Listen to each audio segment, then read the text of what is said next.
some time to think back to when I wanted to be where I am now. Free of problems I had then, but taken up by more now. Let me grow as I am. You can rush through life that you're doing mine. Who I grow as I am. Live your life until now, but you're doing mine. What are we rushing for anyway? What's perfection worth anyway? I guess I don't know.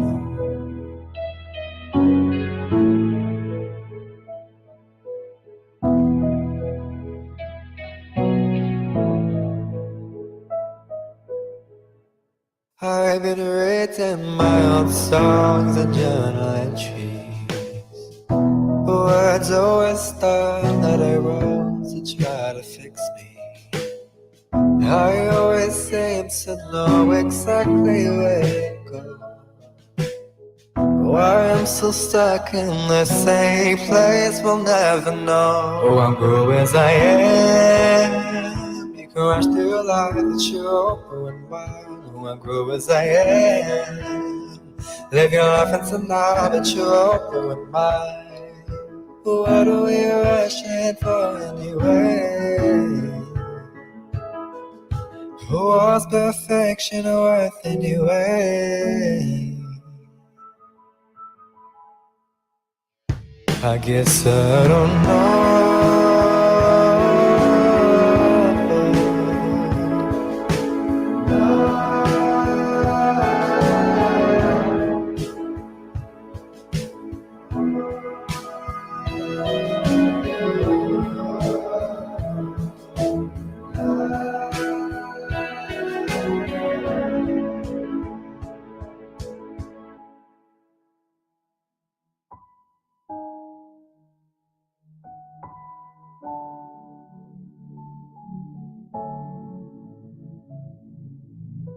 When will you come around and see? You don't have to lie to me, we're all the same.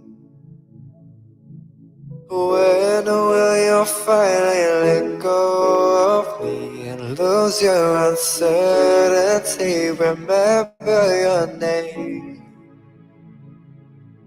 When will you come around and see? You don't have to lie to me, we're all the same. When will you finally let go of me and lose your uncertainty? Remember your name, we're all the same.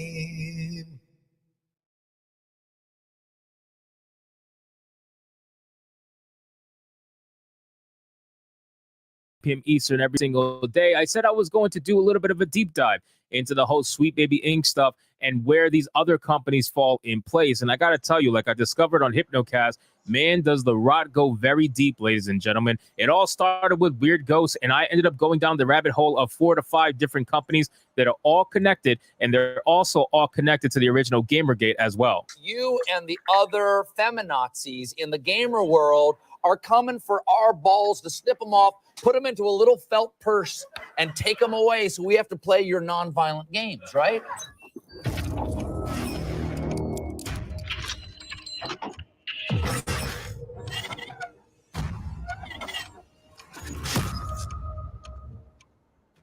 So let's get into this video, guys. But of course, before we do, if you are new here, just consider hitting that subscribe button. I would greatly appreciate it, and like the video to push us out into that YouTube algorithm. So I ended up starting out with this company called Weird Ghost. Now, a lot of people were tagging me on Twitter. A lot of people were also hitting me up on Hypnocast on the live stream, and they were saying that I need to look into Weird Ghost. So I ended up doing so. I ended up looking into Weird Ghost when I was in the live stream. And man, this company, all these companies, by the way, are situated in Canada, every single one of them. And some of them are even funded by the Canadian government, which ends up going even deeper down a rabbit hole, right? Like when you start following the money, you start realizing what's happening. But Weird Ghost, just so you know, is called an impact fund studio, okay? Or at least it's funding impact fund studios. That's what they're trying to do. They're trying to fund underrepresented founders across Canada. So this is all DEI money. Every single bit of it's DEI money. So when they tell you, Sweet Baby Inc. tells you, oh no, we're not a DEI company, we're not a DEI focused company. Well, you're taking funding from companies that are DEI focused companies. So you mean to tell me that they have certain requirements that you have to meet and you're not meeting them? No. You are a DEI company. Let's stop pretending as if you aren't.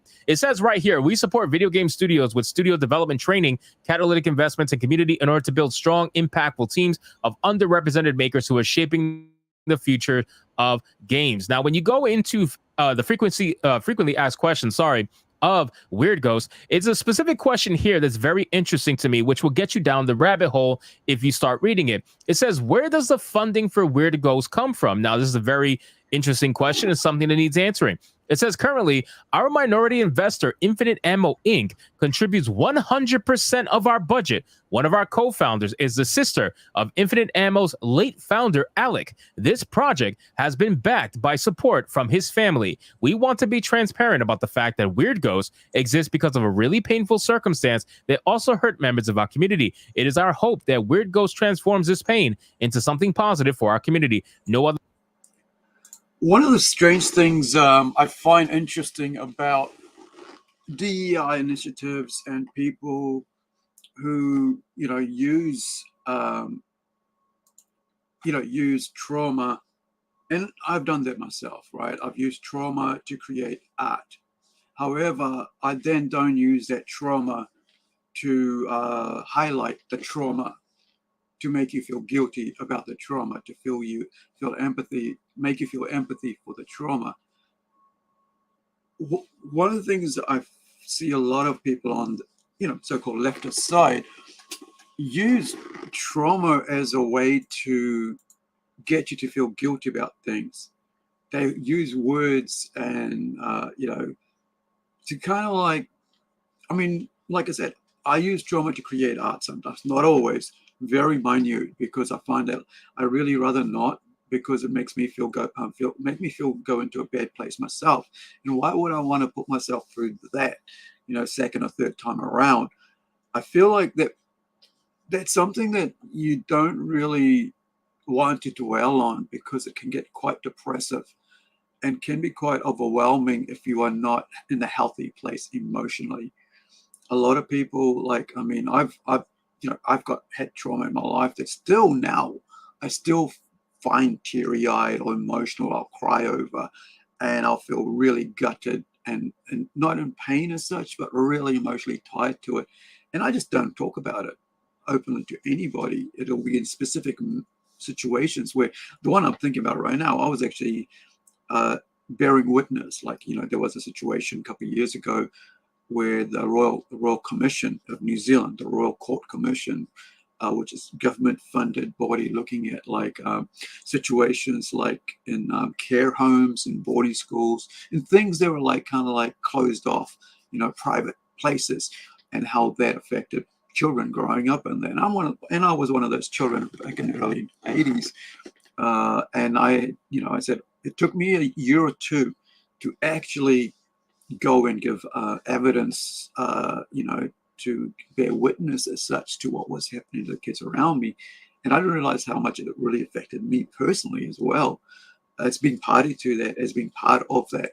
And so I think, sometimes using trauma can be good, but I don't think that that's something you want to dwell with unless you have dealt with it in a therapy sort of way, in a closed off situation. So I'm going to play this video from, did I upload it, right? I found a clip of it on Twitter, and then I thought, we'll upload this. This has got to do with, this has got to do with comics, right? And we'll get into more and more as we go across. I've got a whole bunch of things I'm going to talk about today. So this is the, top, what we're going to look at first. And I found this very interesting because I wanted to watch it with you guys and react to you guys watching it with me, right? I have a team of 21 right now for Validate. It's a pretty big team. It's a crazy big team for indie games. But who is your team? Validate has a team of mostly all people of color. We have no white people on our team. I did that because I wanted... No white people on your team. I understand that sometimes, like, if you're doing a sort of like a race-based initiative, and that, you know, where you're looking at specific, say, like as an Indian, you're looking at what's happening in our community as Indians, right? What areas can we look at that's bad, you know, or what, or good? How can we highlight certain areas? How can we find funding for those certain areas? That's fine. However, this is a global, you know, product, an IP, an entertainment thing. This isn't about creating a little, you know, fact-finding things in your own community or in your own ethnic group or so forth.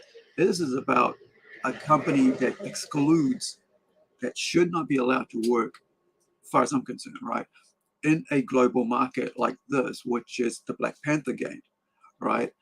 And so, in whatever her team is, she's got every right to do that. However, we have every right to say, no, you shouldn't hire them because she's a racist, right? So let me flip back a bit here. So here we go. I did that because, so here we go. She goes, but who is in your team, right? Let's go with this. Game. But who is your team? Validate has a team of mostly all people of color. We have no white people on our team. I did that because I wanted to create a safe environment. A safe environment.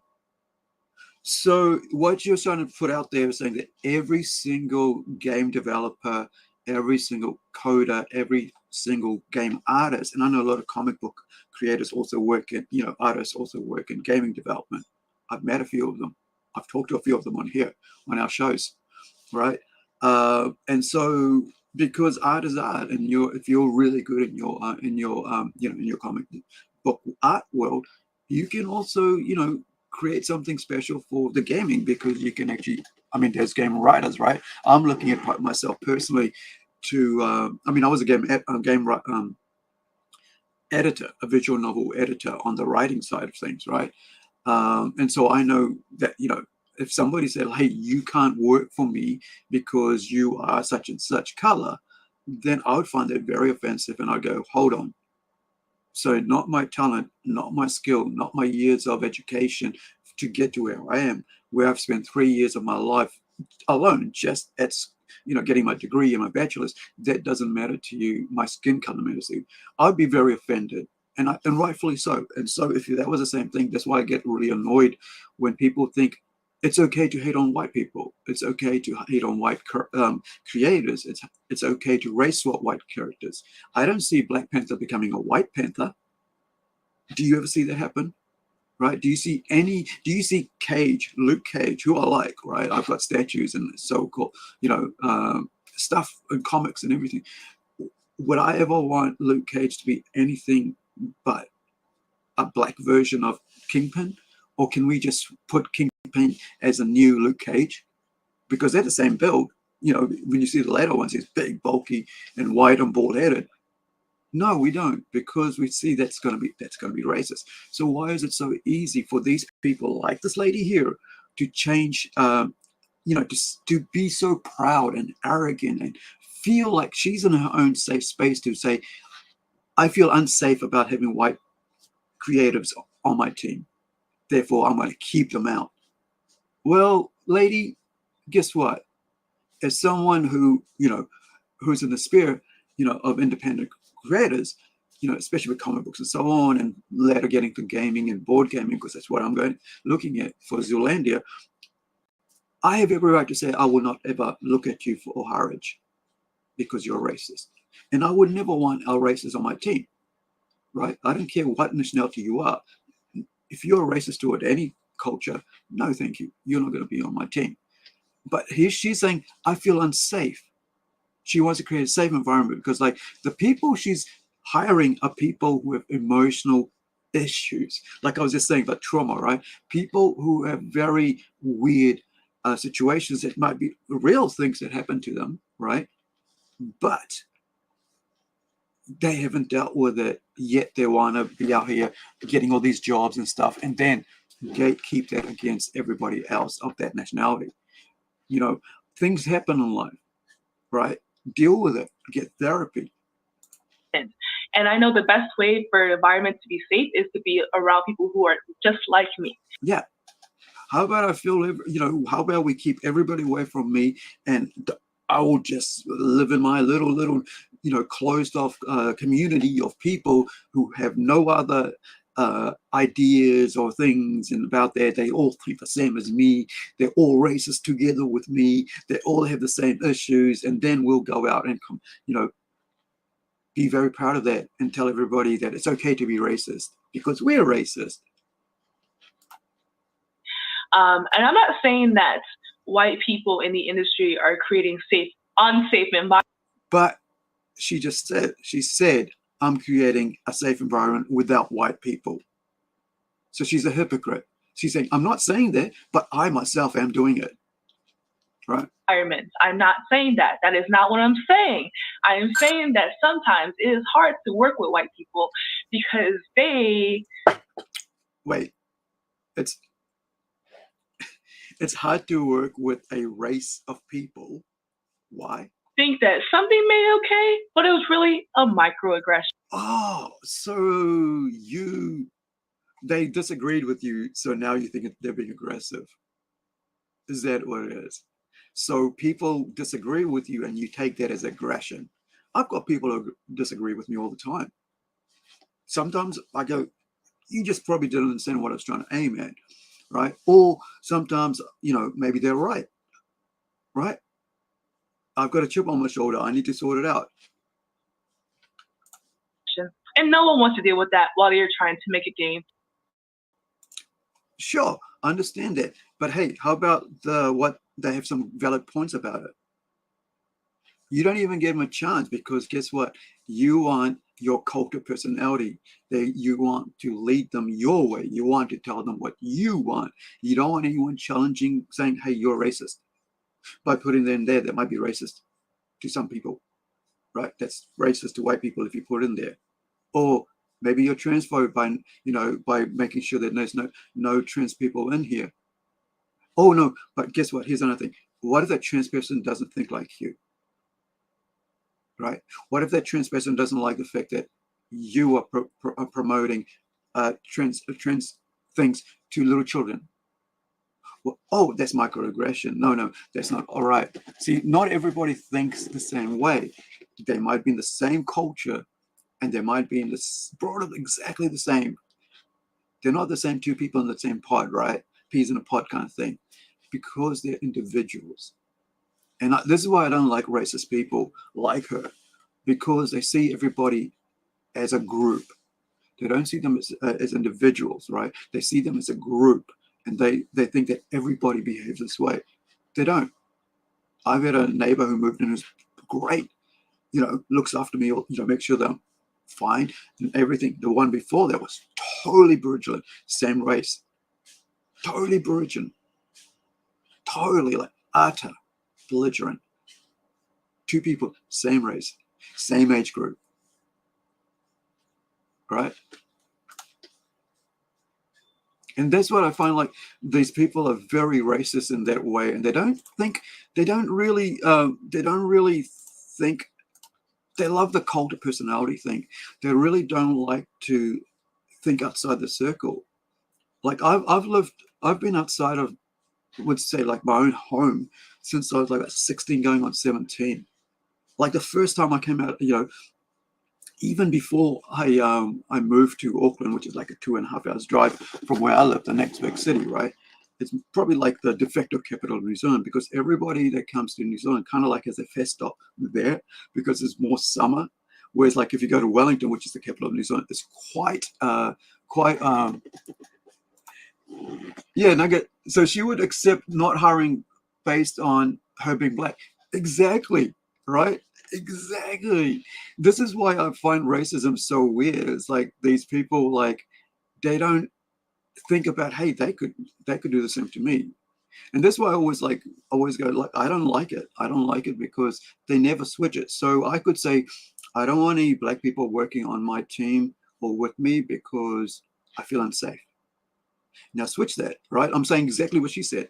I'm not saying, I'm not saying that, that all black people are, make me feel unsafe. or they're not good creators, but I just don't want that. Right? On my team, I'm not going to give them a job. I'm not going to have them, because they're microaggressive. And I think that's what I find offensive about all this, is that it feels like it's safe, and I don't want it to feel safe for people hating on white people. As you know, like, my family has Europeans in it. My family has Maori in it. My family has North Indian, South Indian in it. My family has Muslim in it. Right? My family has Christians in it. My family has Hindus in it. I have a wide extended family of very different cultures in our family. That's why I get very upset when people like this racist lady, right, works on a product that's global, Black Panther, right, and they would turn around and bring their racism to this global market entertainment universe that we feed off.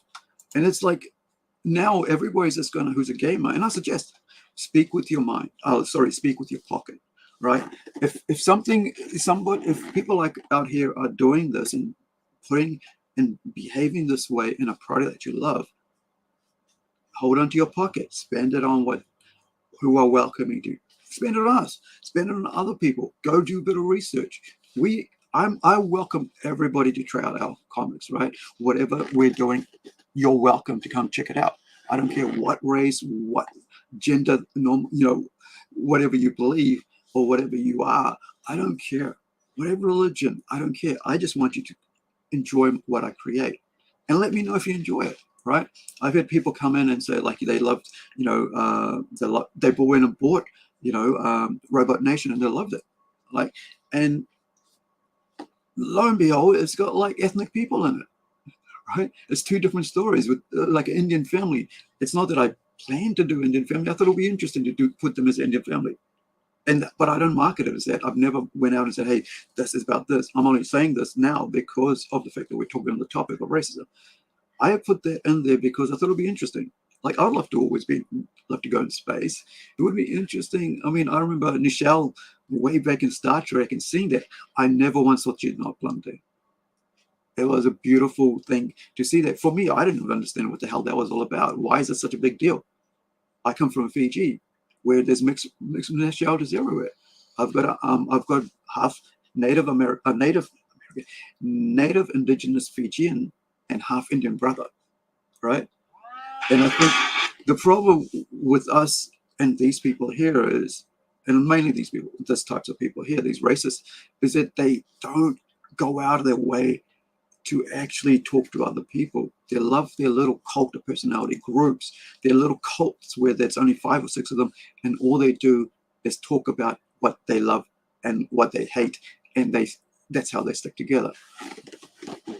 And I think that sort of mentality closes you off to enjoying the greater, amazing world that we live in, all the great things that people can bring to you, right? That all their energy, their culture they can bring to you. Like, I was talking to my artist on Howler, right? He's a Brazilian artist, and he's like, he's saying, like, they did a Enton Center, they put an Enton Center on a comic book or something, and he said everybody loved it. I was like, you know what we should do? Because we've got Howler. Howler is one of the characters, and it lives for a long time. And then so she was like I said, what if we write and have her being a mechanic, or just a little bit like a one-page thing where in that time when that time of Enton Sano, or whatever what race car that she was there, and she was just in the background, just to highlight the fact that you brought this idea to me, and I loved it. The fact that we could have Brazil in there, it'd be great. And then I said, well, what if we actually translated Portuguese now? Because that way, you're working on a book, and then you can take it to your local store, right? And it's in Portuguese and not in English, right? Now it's translated in Portuguese, and you're the one who's written it in Portuguese for me to put it together.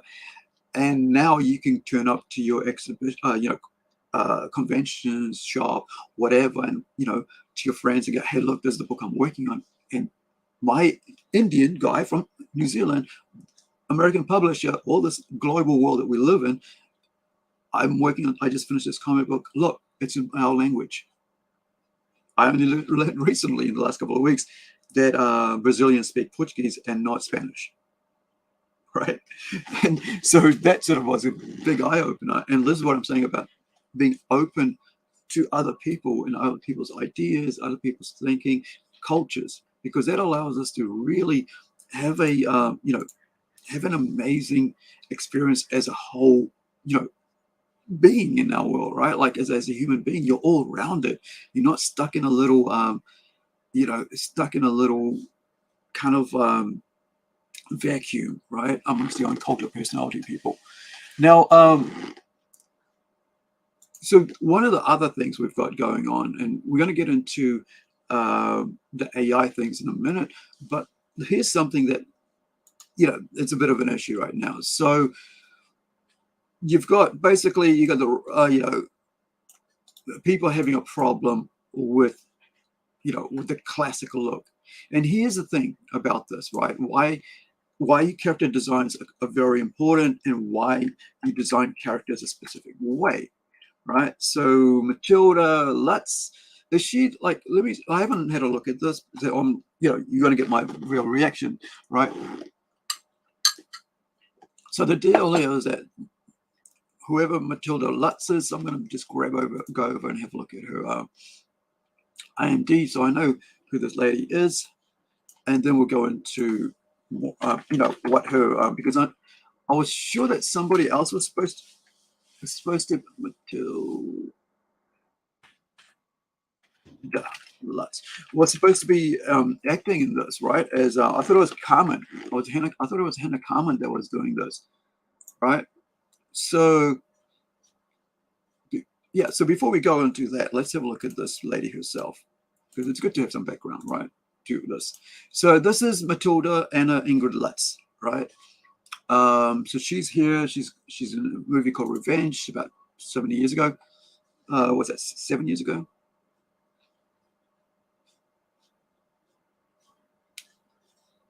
Right. So once it comes up. Oh, shut up. So she's blonde there. Was it?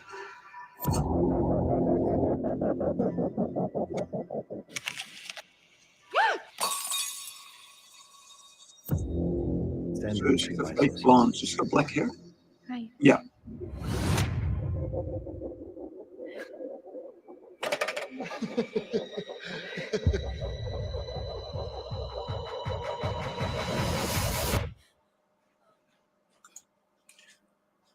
All right, that's enough of that. So that story. So Matilda Lutz was born in Milan, Italy, to two former fashion models, and until the age of 5, grew up in the country town of Guido Visconti. Her American father, Elliston, became a famed fashion photographer, while her mother, Maria, went on to do PR for a fashion press magazine. So she's had the fame, the highlight, of that. And that also, here's the thing, right? That also has their own little cult of personality, right? People, so you'll get this, you have like the arts people have their arts ideas of things, very liberal, I love that, because I think great ideas come out from being in arts groups, but also they can also be very left leaning, and I mean not just a little. Some of them can be very left leaning, and so I myself am a center left, right? So which means I'm liberal as well, classical liberal, not the new liberal, classical liberal. So so she's been in a few movies here: Rings, Final Cut, Reptile. I haven't seen Reptile. I was thinking about seeing Reptile. Reptile's one with Guillermo del Toro. Yeah, Benicio del Toro, right? So he's on that. Now, so let's go back to, so now we know a bit about her, right? So not too much bad enough. So let's go back to the whole Red Sonja thing. And Red Sonja is one of my favorite characters. Reason being, she's part of the Conan law. And here's the thing about Red Sonja: if she wasn't looking the way she does, nobody would care, right?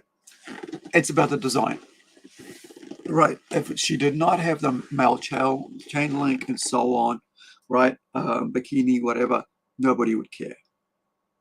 Right, you've got her here in like the Spider-Man Swamp Thing, or not Swamp Thing, Man Thing kind of universe, right? So yeah, the spirit of Red Sonja takes possession of Mary Jane Watson in Marvel Comics. This is way back 1978, guys, right? Way back when. I don't even have any of these, and I should. I think I might have a couple of Red Sonja ones, but not with like the Spider-Man thing, right? It'd be great to see that. So this is written by Chris Claremont and John Byrne. Two of my favorite, artists and writers, because I just love the X-Men series, right? So I might have to hunt this down, right? This is from 78 when she appears, right? So Lutz, right? So here goes. Red Sonja star Matilda Lutz slams source material for being made with a very male gaze orientation. However, here's the thing. Forever, males, probably about 70 to 60% have been the main consumers of comic books. You can, in this modern era, you can say, oh, no, it was 50-50. It wasn't. And this was due to the fact that around about 1950s, with the whole idea of, I think that, what was it, certification, whatever that was, like comics code thing, right? And kids got to be saved and all that stuff from comics. Basically, all the romance comics that the females were reading and all that sort of adventure ones, and typically, right? Because as you know, guys have a different idea, adventure, macho, whatever, superhero. They have that sort of like to comics. That's why superhero comics survived for so long, right? 80 odd years, right?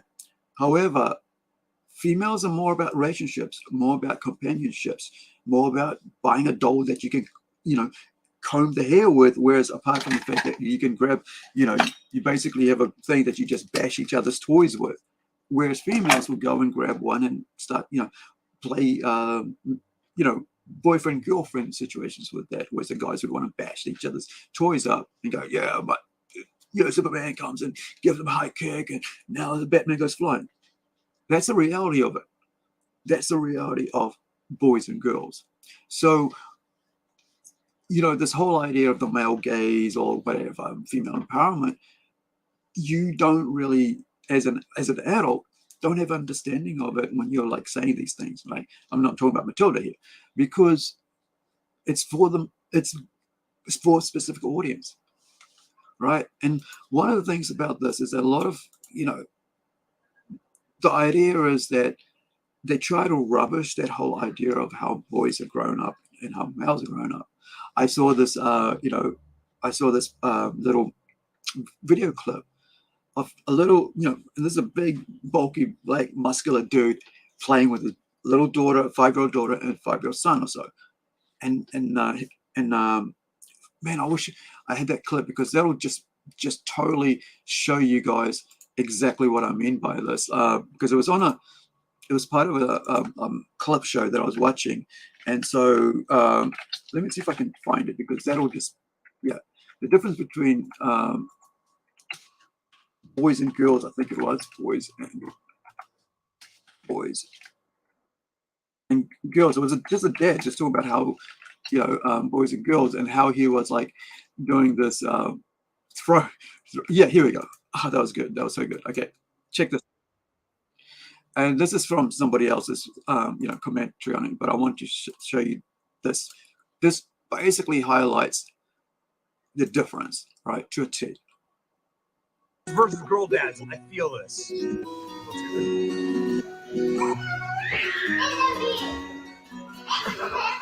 Watch out, watch out, watch out, watch out!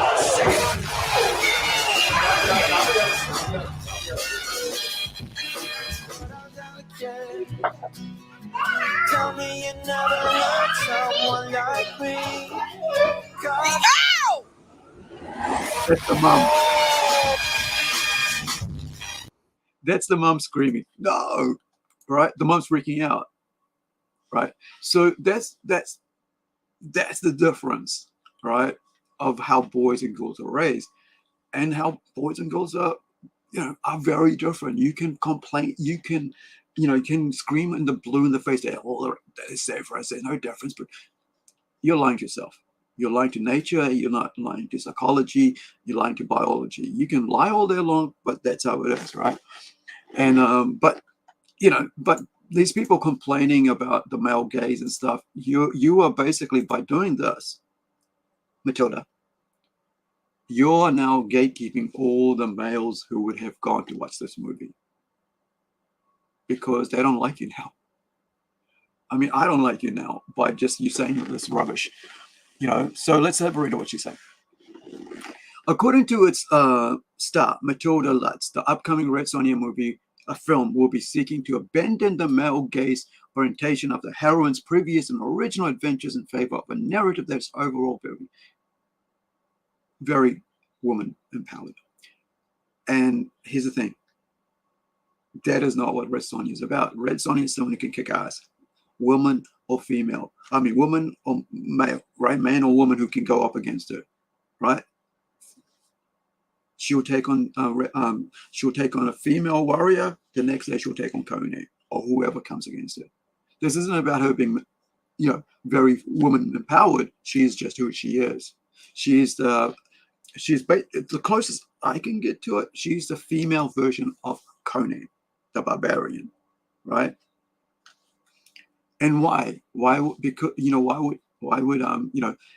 would she be created? Because there was a need for a female who could do that, because there was somebody, you know, people were basically going, you know, this is correct. We have a great male character, barbarian. How about we put in a female barbarian?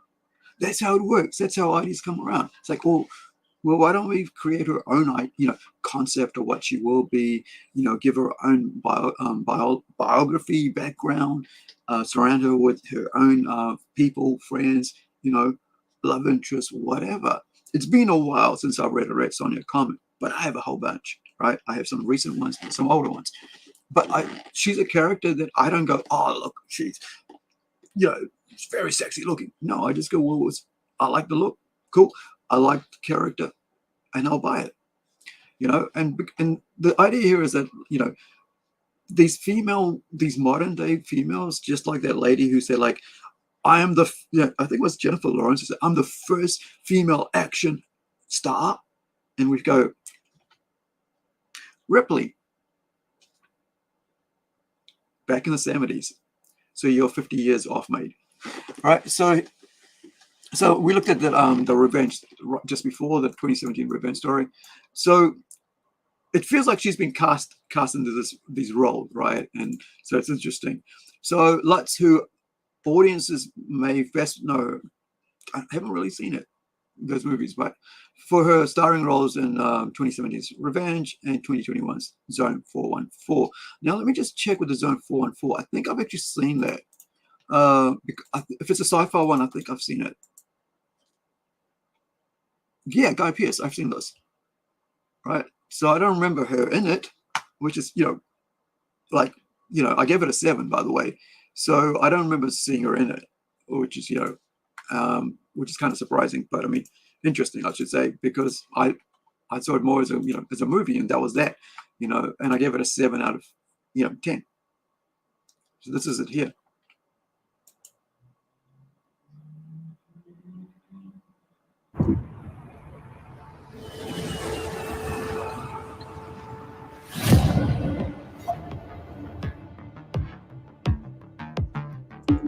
Hello, David.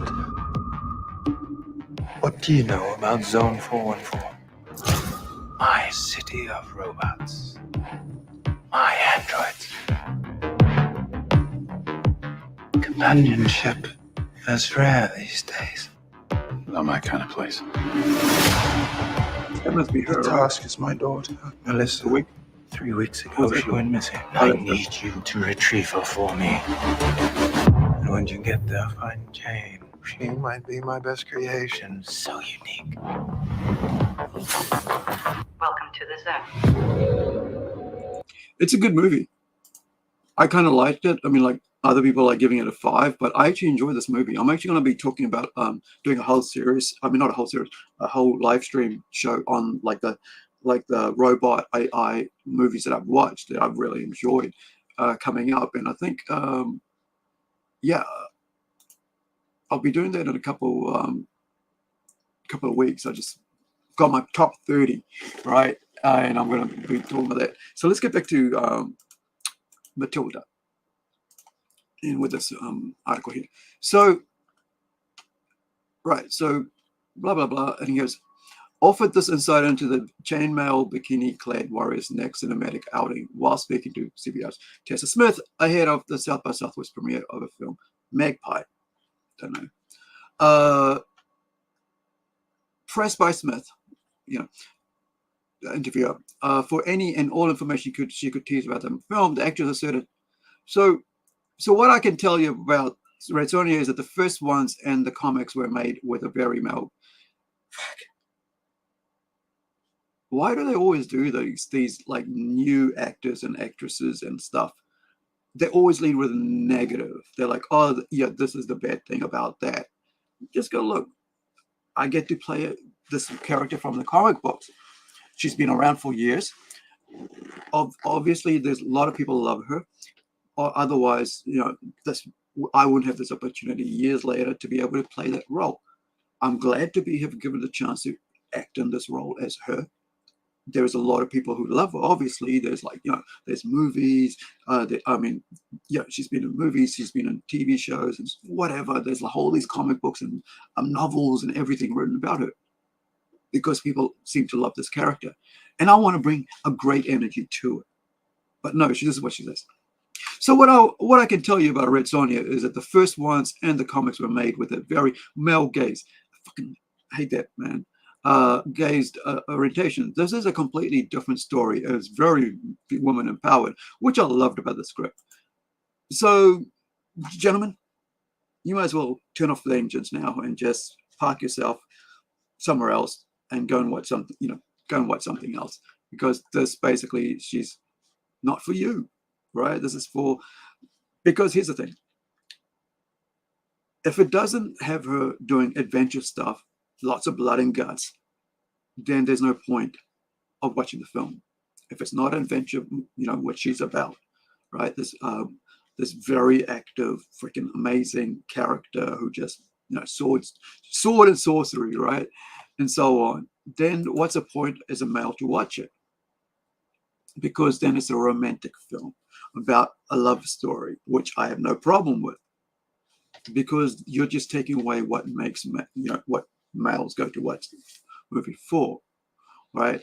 And that's why you see like this whole what was it, a Spider-Man or Madam Web just died, like boom, didn't even cover its costs at the cinema because it doesn't have what you said it had. It's supposed to be a Spider-Man, a lot of adventure, a lot of fighting, a lot of action, right? And so, unfortunately, for fans of this is it. So this is I think this is Spencer writing for Spencer Bakuli writing for Bounding into Comics, right? Yeah. So unfortunately for fans of the Crimson Head heroine, this is not the first time that this next Red Sonja has thrown up such a red flag regarding its narrative direction. Speaking to Variety in honor of her being ranked 5th on the 2023 entry of the annual 10 screenwriters to watch list. This film scribe, The Witcher. Forget it, right? The Witcher Blood Origin was trash anyway. I didn't even bother watching it, even though I liked the first 2 seasons of The Witcher. Tasha Huo cheese that the Red Son. Why do they give these people who don't know how to write good adventure characters, right? Write these movies? Like, why do they get them the script? They obviously are not that well liked. They're not producing, you know, things that are really well. I mean, like Blood Origin was trash, right? So what's the deal? Giving them another chance to do something else, like something iconic, like, you know, because they already ruined The Witcher, right? That offshoot series, Blood Origin. Why give them go? Hey, here's another great thing you can ruin, basically, right? Go find someone who's fucking good at it, you know, who's worked on such, you know, great shows, right? who actually have the talent to actually do good things. Yeah, so who goes, that the Red Sonja would provide audiences with both stories of great female friendship as well as a glimpse into how women uniquely survive in that world, out in the world. So basically she's saying, well, we're going to make a modern version of Red Sonja because, yeah, let's have coffee and tea and let's sit around and talk all day long kind of idea because, you know, all man bad. And that's quite sad. Like you look at Bridget Nielsen, my favorite Red Sonja of all time, right? I mean, I was a teenager watching this, right, with Dad and stuff because Dad's a huge, from far as I'm concerned, is a huge Conan fan. So 15, 16 years old, we were watching The Destroyer, Barbarian, and Red Sonja, right? And it's just freaking brilliant, you know, and it's just great, you know. It's just, yeah. I think this is the service to the character, and why should we bother spending any money on it? There's no need to spend money on things like this. That's why I say speak with your wallet, man, right? And gamers and comic fans, speak with your wallet. If there's stuff being produced that's bad, that's, you know, that's trying to gatekeep you out of it, you know, like things like this, well, don't spend your money on it. It's your friggin' hard-earned money. Why would you want to waste it on things like that? So taking a bit of break from, you know, being upset by that, I am going to play a song by a New Zealand band called L.A.B. These guys are on a world tour, you know, are going on a world tour.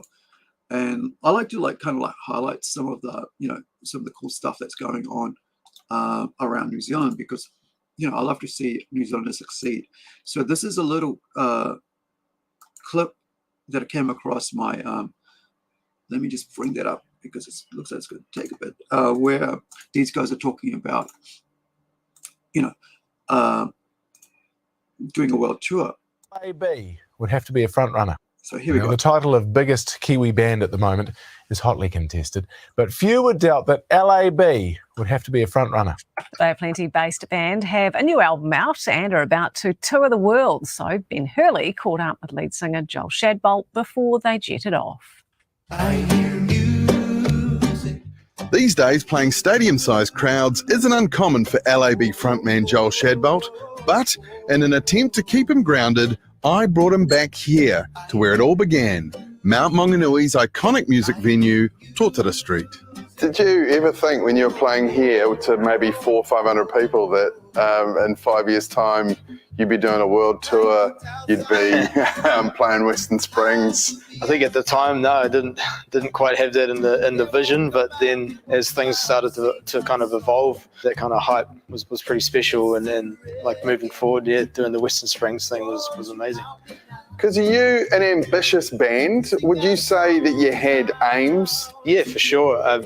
Back in 2016, when I first met Brad, started the band and had our first shows up in Auckland and stuff, and we were staying at this hotel when he bought a pizza and a Vivid, and we basically wrote a bunch of goals on the back of a pizza box, and some of those goals were 3 albums in 3 years, but we ended up getting 5 in 5 years. And that's something that I think, you know, I remember doing that for myself, right? We on our, like, I think it was our second year of filmmaking school, I had my American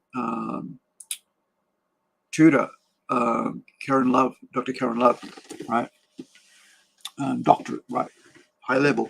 And she said she had a whole class. There was about 20 odd of us, film school, you know, film students. I think it was the second year. Yeah, I think it was second year, not third year. And she said, well, where do you see yourself in 5 years? Right? And then she said, where do you see yourself? 10 years and 15. And so in 5 years, my whole thing was, and here's me as a filmmaker, right? And as an artist as well, and all this. And I just said, in 5 years, I want to see myself with my laptop writing stories under a palm tree in Fiji. Now, as I grew older, right, that whole palm tree thing didn't matter to me. But, I mean, not grew older. I mean, later on, it didn't matter to me. You know, had my car accident probably 2 years after that. That meant that I can do filmmaking. So basically went, you know what? I'm just going to do comic books because for me, I've always loved it. But that's not, if I can't tell my stories through film anymore because I can't stay up for long hours. 4 hours is the maximum I can handle, but the next day I am in pain, right? Yesterday I was up for 2 hours, so today I just lay in bed, editing and stuff. I just lay in bed, didn't sit up at all for the last 5 hours, right, since I woke up, and because I had to rest my back. But I then had to, in 2007, halfway through, decide, well, if I can't do filmmaking, well, what I can do is tell my stories through comics, and that's what I started doing. And so the 5-year thing has kind of come to pass, right? If you really think about it. So that was around about 2005, I think. So within 10 years, I was doing comic books. I was writing, right? I was just writing hard out. I was writing every single day. Every moment I got something, spare, I would just write something down. And so I've got hundreds of stories because of it. Even yesterday, right? I think it was yesterday. I woke up, I was having a dream, and I was like, oh, this is cool. I could write this whole thing into a comic book. And then when I wrote it, I went to write it. And I said, well, this guy needs a background. This guy needs a character arc. This needs, what world do I put them in? And then I was like thinking, what would he, then I thought, like, after I heard all this, what genre? Is it going to be sci-fi? Is it going to be drama? Is it going to be crime? Horror? What genre? That came after getting the idea of the story down and all that. So yeah, do that for yourself. Like, I don't know how old you are watching this, and when you're watching this, but write down your thoughts. Write down, where do you see yourself in 5 years? And then you can kind of clear out what might be your aim, I should say, in life. What should be your goal? And that's what I just realized. I went game. It was like goal and aim together. So write down something. Get some focus down. Ask yourself. Really think about where you want to go. Maybe right now you're dissatisfied with your life. Maybe you're upset with whatever's going on. Just take a moment, a couple of minutes, and write down what you want in life. It's very important, as you can, this is, you're seeing here. And for us to all kind of, make a living out of this thing and then see if we can get it off the ground. 5 albums in 5 years, but a 2-year break. Yeah. And now you got the new one. Why the longer gap? I think we needed a break, man, to be honest. We were pushing pretty hard with all the recording, and touring started to get quite full on. We needed to space it out because we couldn't quite balance the two lifestyles of, being in the studio and being on the road. So 2 years in the making, but yeah. Yeah, 6th album. It's called L.A.B 6. Yeah, who came up with the name? I think 660 did the same thing. It's just Led Zeppelin did the same thing. Toto, all the greats. Yeah. There we go. So let's have a listen to a bit of their music, because and then we'll finish up on that with this one, with the L.A.B thing, and then we'll move on to the AR art.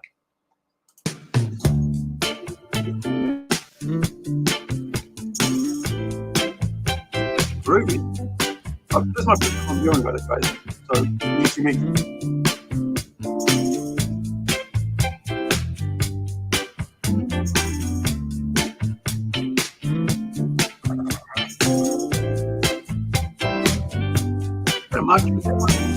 You.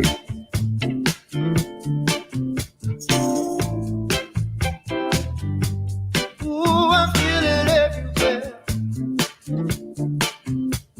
It's cold breathing in the dark. Take me on, I'll lead you there. And call me, will you be far? I don't wanna let you down. All right, that's enough of that because I don't want to get like copyright strike for playing the song too long. But yeah, man, I think that's pretty groovy, eh? Yeah, you're right, man. It's like it is groovy. It's like, I mean, that's the one thing about New Zealand music that I kind of enjoy. It's like it's the melting pot of who we are. We get to. It's one of those, if that's why I can see why they would become so popular. Like me, I don't listen to pop music, right? I don't pay attention to a lot of New Zealand news and stuff.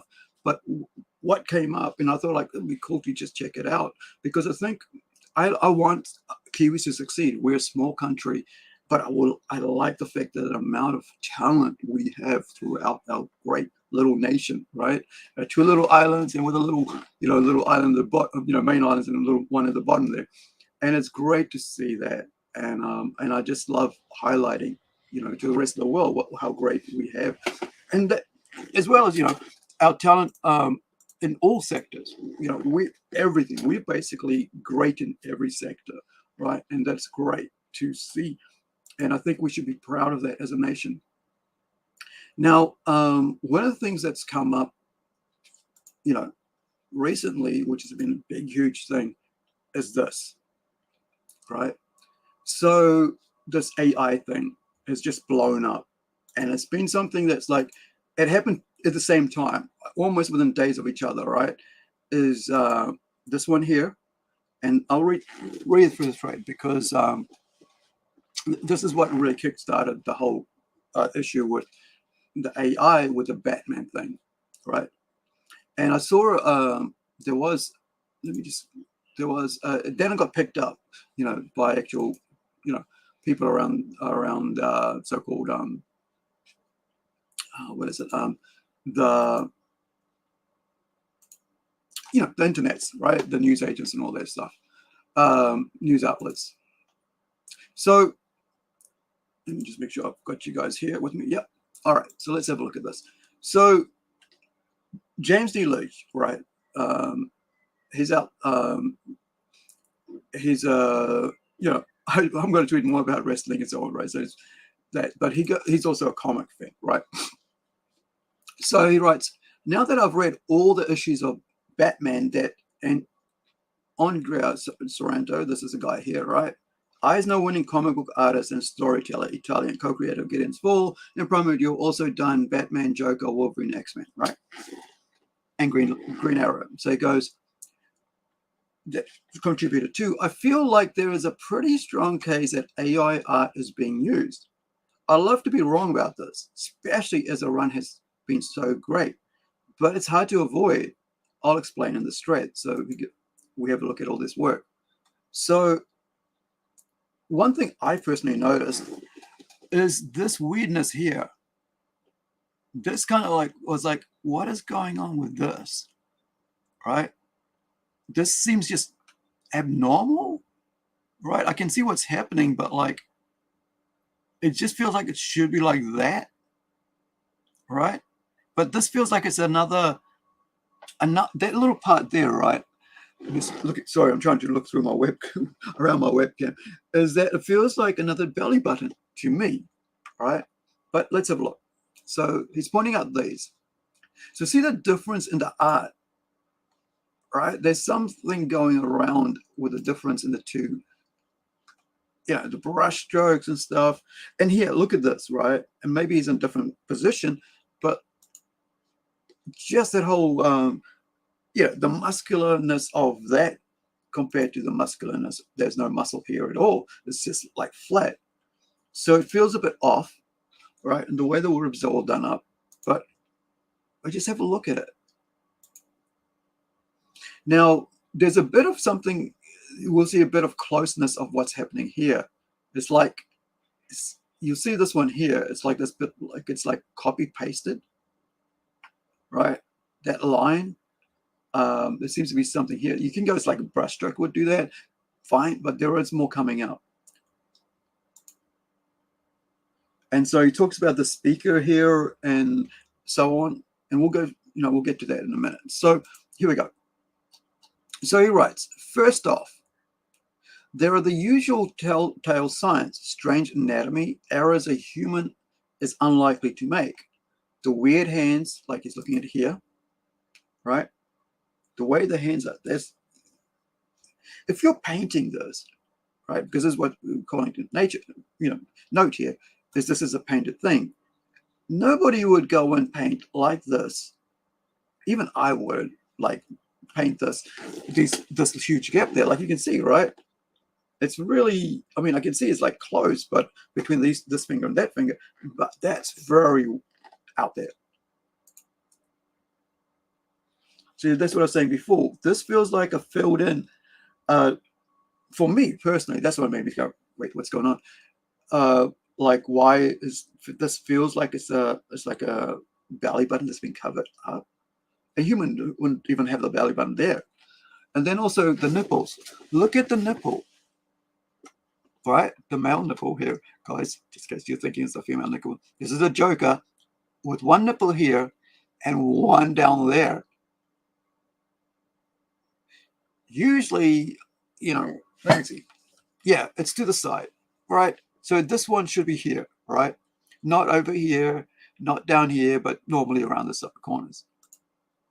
Right, as you can see here, right, between, like, you got a one up and one down, but it should be right across the same. It probably here would be like about here, but also there should be some more skin here, right? Even with the flatness, there should be some more skin here. As you can see here, there's a bit more skin, so you can tell there's something weird is going on and why it feels like it's a AI, right? So he writes, the weird hands, Joker being insanely ripped in one panel and wasting away another. That's what I just said. Right? Ripped as, right? But freaking nothing there.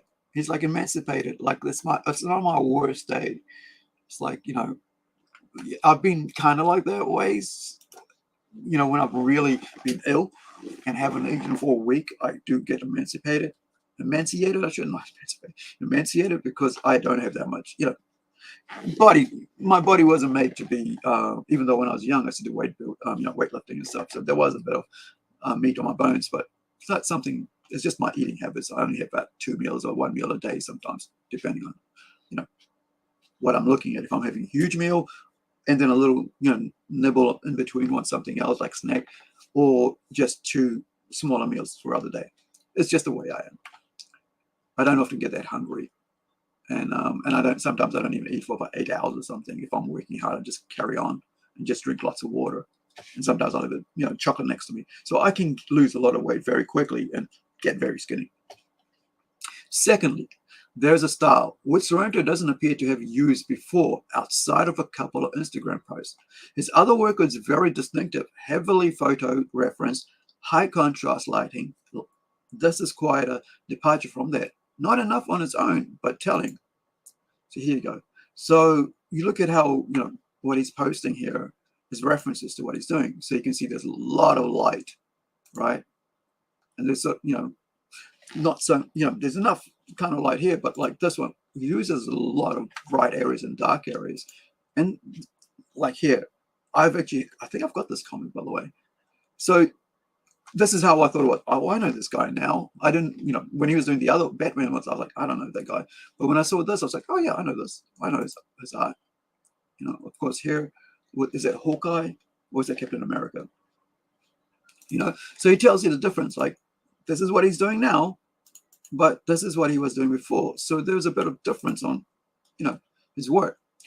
This shift in style, styles become more suspicious when you know that there seem to be additions in a much more basic brush. Look at the repetition and shape on the large black stroke. On the first image, the daubs are red in the second and third. If you're actually painting these, why skimp here? Right? So you have a look at this. Right? So you see the white, yeah, the style used here, but then here, it's like 2 different styles. It doesn't match up. Like, look at the way even the hair here, right? It looks like weed, seaweed, right? The way it's matted and stuff.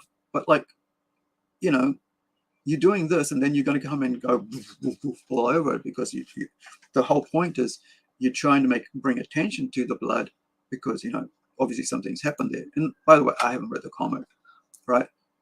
But once again, you see the nipple, right? So yeah, it tells you about the strokes, you know, how it's worked out. It looks very artificial, right? Then he goes, this image particularly should be like what particularly should be, yeah. This image in particular. Oh no, he's right. This image in particular feels like a prompt. It's been modified to look Jokerish. Why the washboard abs? The ripped jeans and sneakers hardly screams Joker. Smart move, hiding the hands, right? Yeah. You know, because usually there's always a 6th finger in a eye, So that's why he's alluding to smart move, because like hiding the hands, right? So yeah, you know, it just feels weird. Like this whole thing feels unnatural, right? And of course he would have a sixth toe if he had shoes, if he didn't have shoes on, right? That's what he's alluding to. And just, you know, kind of the changes. Now you go. Next one. Another thing that stands out is how low resolution the painted panels are compared to the rest of the art. Look at the pixelation and JPEG artifacts compared to the smooth speech balloons, and non-painted art. Yeah. So look, so it's like two different things, right? Chalk and cheese. And of course, if you like doing like a flashback thing, you want it to be different, and I've done that myself. You know, with artists, you know, they will go, well, let's try this so it looks like it's flashback, because otherwise the art people won't be able to tell. So you get that as well. But this is very stark. Like you see, it feels like this is his natural style, and this is this artificial intelligence generated piece. You know, he's trying to show that. You see the brush strokes here, you know, and then you've got this here, right?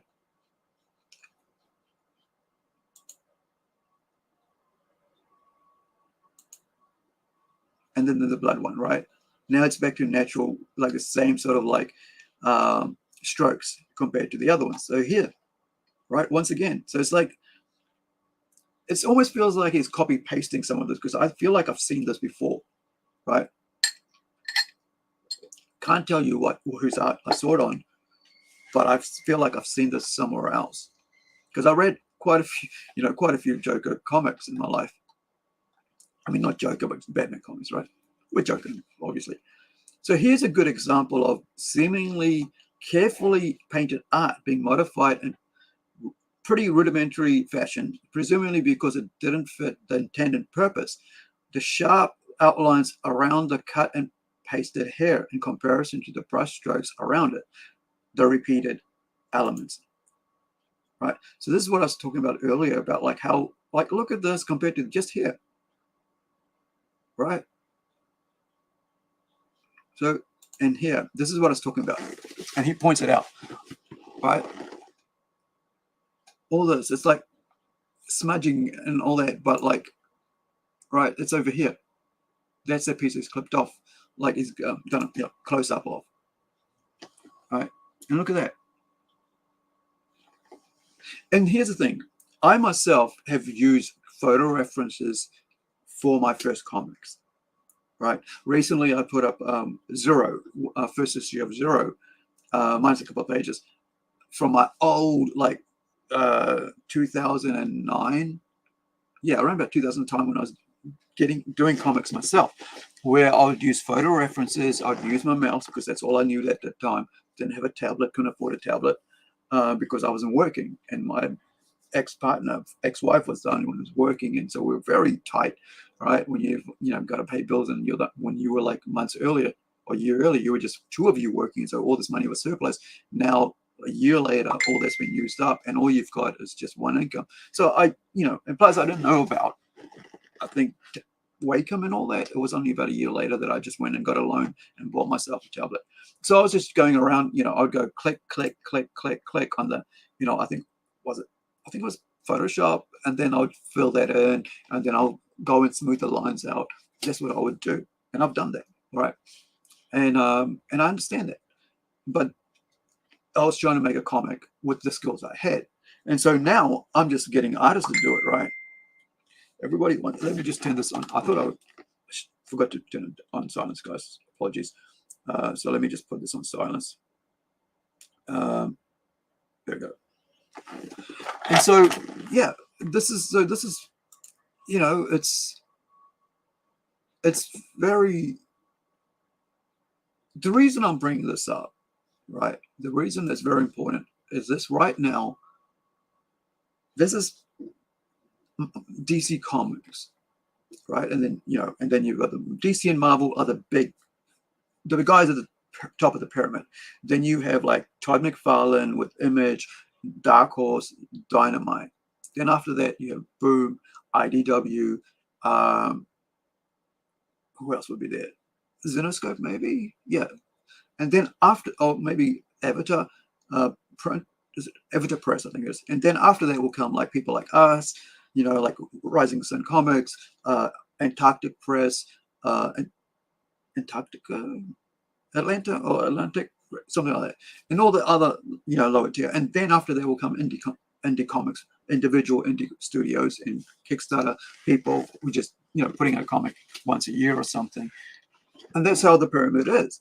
So if the top of the pyramid is allowing AI art without question, then that tells the industry it's okay for you to allow AI art into your comics. And the sad thing is that those AI art comics artworks being stolen from, maybe you'll find himself, if Sorrento has done this, right? If Andrea Sorrentino has done this, right? He will also find that other people will steal his work to do AI art, right? Comic books from it. And this is serious. And I think a lot of people are thinking, oh, like, I'm just using it for memes. I'm just doing it for that. That's fine. However, if you as a professional comic book artist are promoting that through memes, you're welcome to doing whatever you want. But the point here is AI at the top level, say Marvel and DC, especially now, you know, and this is Batman. This is what makes DC the most money. Batman is their Spider-Man, right? Like Spider-Man's do Marvel. Spider-Man makes more money for Marvel than any of the other characters, right? And you can see that in the movies, right? And same with Batman, right? With DC. So if these guys are okay with it, that sets a very, very negative precedent to everybody else. Because if you go on Kickstarter right now, you'll find an AI created comic book making 20 grand.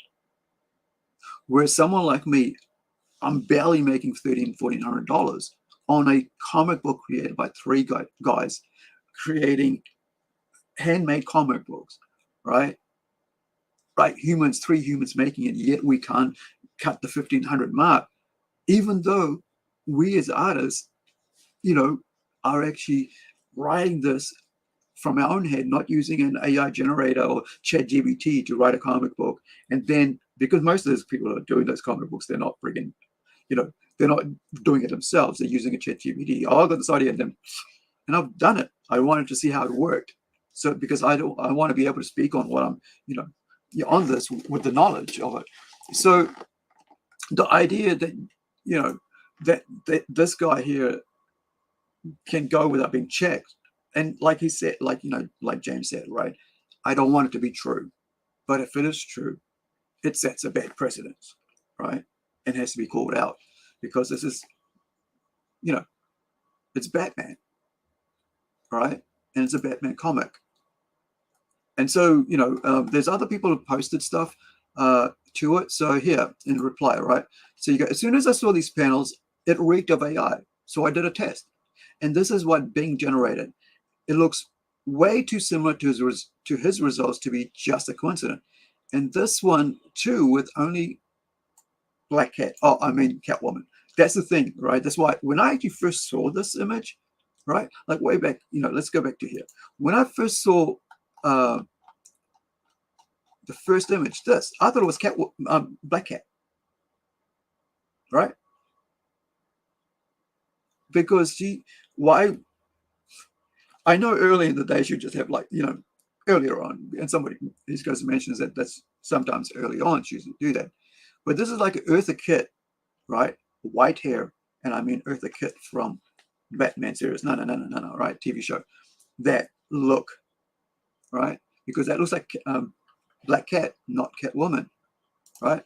And so let's go back to our friend Dibujante di Mierda. So he's actually Italian as well. Is Mierda Italian or is that French?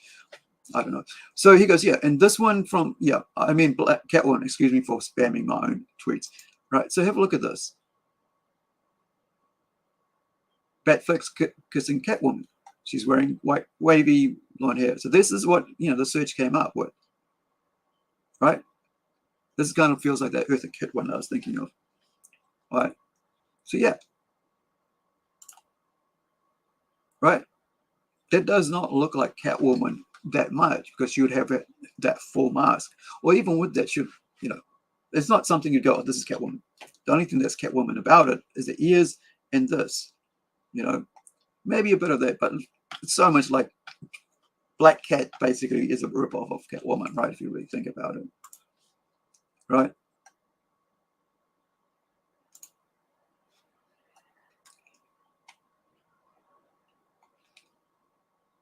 Yeah, and then the guy goes, oh, which prompt did you use? You know, and he's like, guy who's using AI going, show me, master, you know, because I want to use it. And that's what it felt like after that. It's like, and this is the problem with this, right? Once you put out something like this, you know, people start going, you know, show me, how did you do it?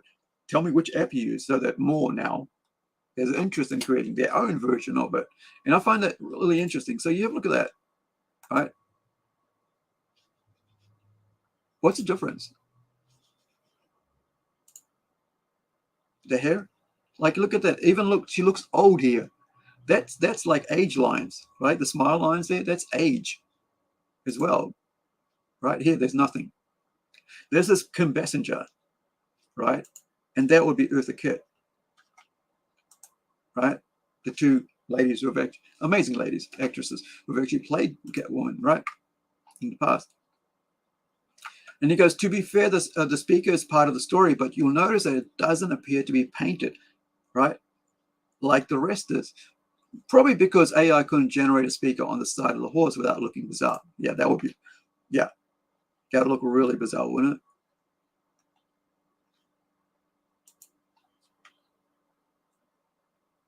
Yeah, so the guy's going, you know, Halloween Hardy's going, you know, very good thread, very big bummer.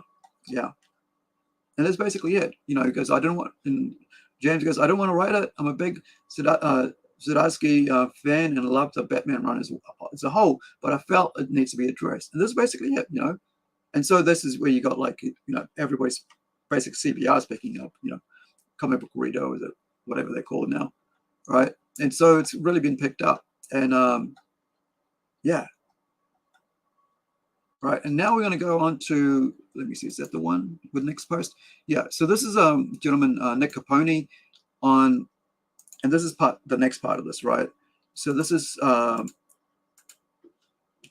which is the spawn part. Remember I said about how there's tiers, right? Oops, that's Matt. Friend who's a bass player in a punk band, and they've got an EP coming out. So I'm like, I've messaged him earlier going, hey, when are we going to get you on, basically, because, you know, he's a good friend. And they actually took me to see their live concert last year, and I did a whole bunch of recording, and I just gave them about 10 gigs of recordings, right? I think it was about 10 gigs. And I said, here, oh yeah, it was 10 because I had a 70 gig or 100 gig memory on my phone, which is the best thing I did ever. I bought an extra 100 gig, you know, memory chip. And so I just went, here, guys, you use this, and they're going to use some of their footage for their EP and videos and whatever. And I'm just so glad, you know, like I said, mentioned earlier with L.A.B, I just love seeing success. And I like to see, you know, like promote that success for our guys. So here we go. Nick Caponi, right? LOL. And one of the winners of Spawn cover challenge is an AI artist. What a effing joke. So let's have a look. So Robot 9000 is an AI artist who basically then went and retroactively, when he got called out, and I'm reading this whole thread, where he actually removed the fact that he used, you know, he uses Midjourney, which is the AI art generator. So let's have a look at this a bit more. So zoom in. So here we go. The differences you can tell when someone's using AI art is the actual style changes drastically. Like he was talking about the brush art, like with Sorrento, right? that each one of us, when we get to a certain age, right, and our skill, whatever skill it is, have a style that we get into. And I know we've talked about comic styles here often because of that, because I can, you know, we know McDonald's art right away, right? We can, you know, we can recognize when Jim Lee's doing something, because there's, even though a lot of people have copied Jim Lee, we know exactly Jim Lee. We know Michael Turner, right? We know, gosh, that one of the most recent ladies, I think, Pearl, no, not Momoko. Is it Pearl Momoko? Yeah, I love her art, you know, and I've just bought covers because of her art, you know. And there's also DNA, right? Is it David Nakayama, right? I like his work as well. Very different, but after, you know, after a while, you get to recognize people's specific styles. So when you see like very different background ideas, concepts, you know, you can, in the background, you can always put whatever the hell you want, but it's the stroke of the pen, it's the stroke of the ink, it's the stroke of the pencil, and the style of the coloring. Because, you know, after a while, people get to develop their own style because it's easier to do that over and over again than to suddenly change a new style. But even if you do, you go, oh, you know, you have a whole way of like, this is where I changed it, right? And this is where I tried something different, you know? So are we getting to the next one? Nope, doesn't want to give me the next post. Come on. Okay, doesn't want to give me the next post. All right, so let's go. Nope, let's go to the next one, right? And I'll go more into like the people's, you know, folks talking about it. So here's where he gets called out. Right, let's zoom in here. So this is where it goes all wrong, right? Because Todd McFarlane reposts, you know, the winners, right? So you had week, let's go to the bottom. So you had week 3, week 2, and now you got week 4, right? The latest, which is a couple of days ago, right? Or a day ago. So you got here, you got all this other talented people, right? Daniel Nakamura, right? DNA. Is it David? I'm going to get that wrong. You know, you got all these other skilled artists who have honed their skill for, some of them for decades, right? And the winner is, drum roll please, a fake artist, fartist. That's why I do the whole fartist, right? I posted up there about on my link that what I'm calling these people now, right? They're not artists, they're fartists, right? This is my terms for them. You know, fart, art, fartist, right?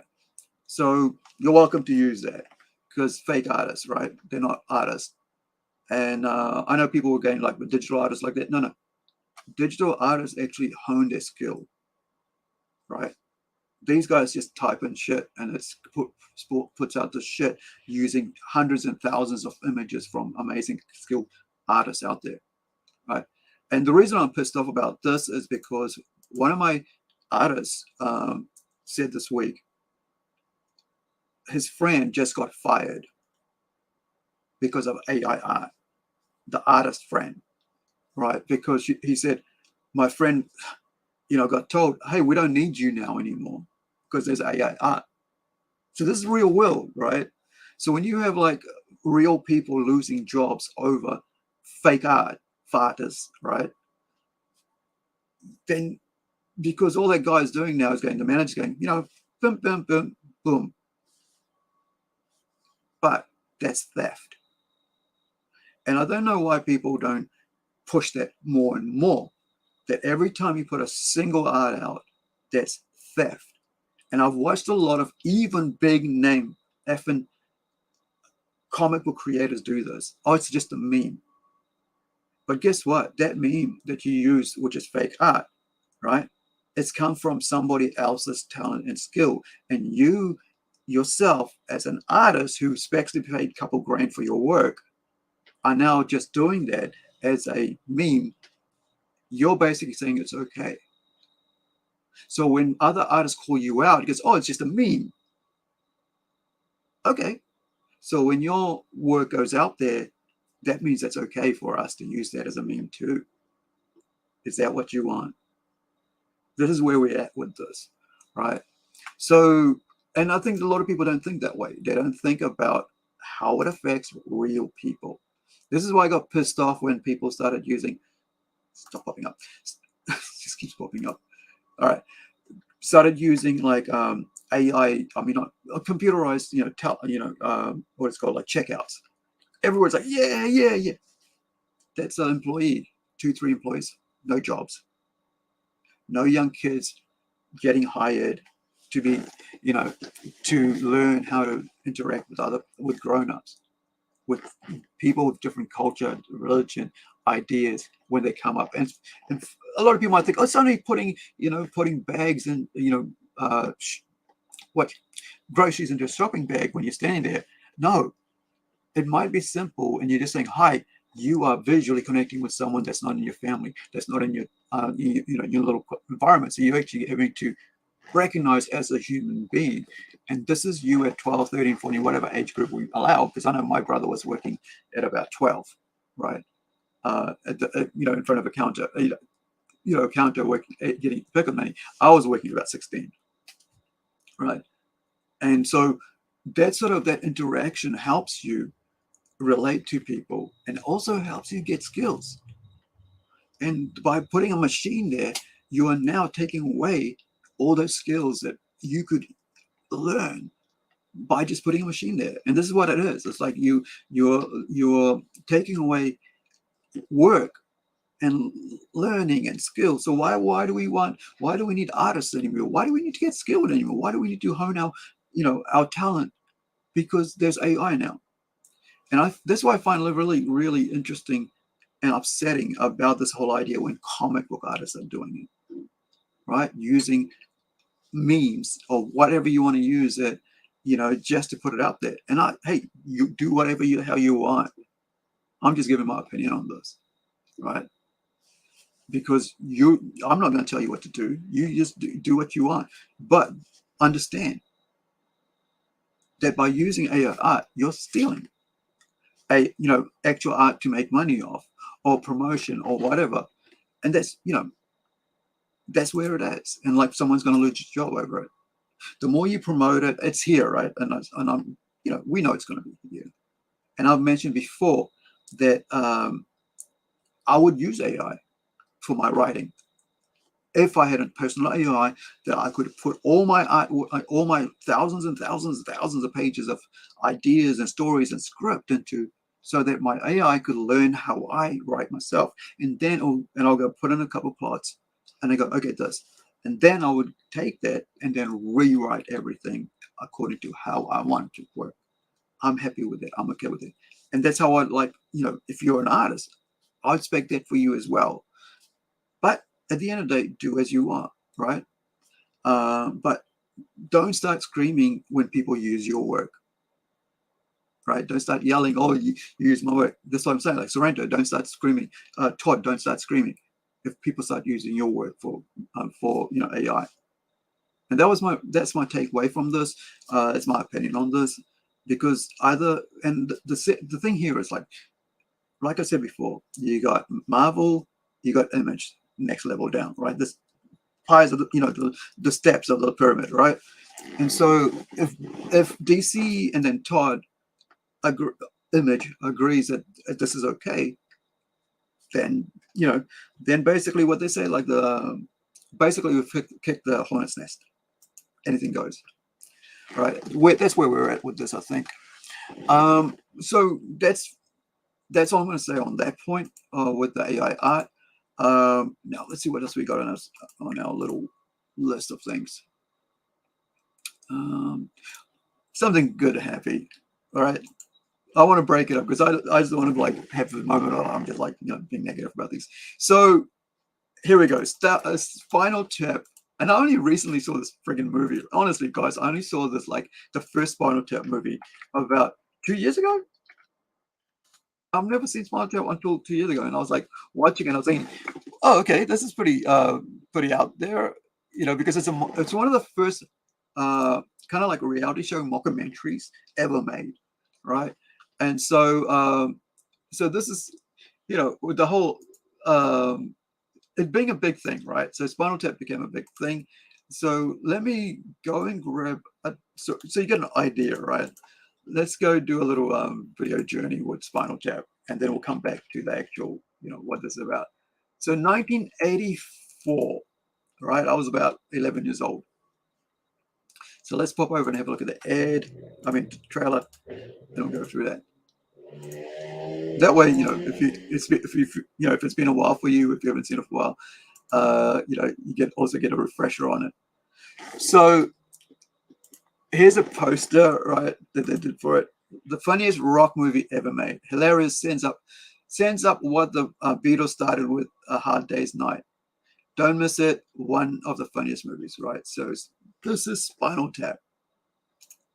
So what was this? So Spinal Tap is one of England's loudest bands, that chronicled by the filmmaker Marty Duberger on what proves to be a fateful tour. Director Rob Reiner, right? Rob Reiner also acted in it. You had Michael McKean and Crystal Guest. So all, also wrote it as well. So writer, directors, right? Actors. So here we go.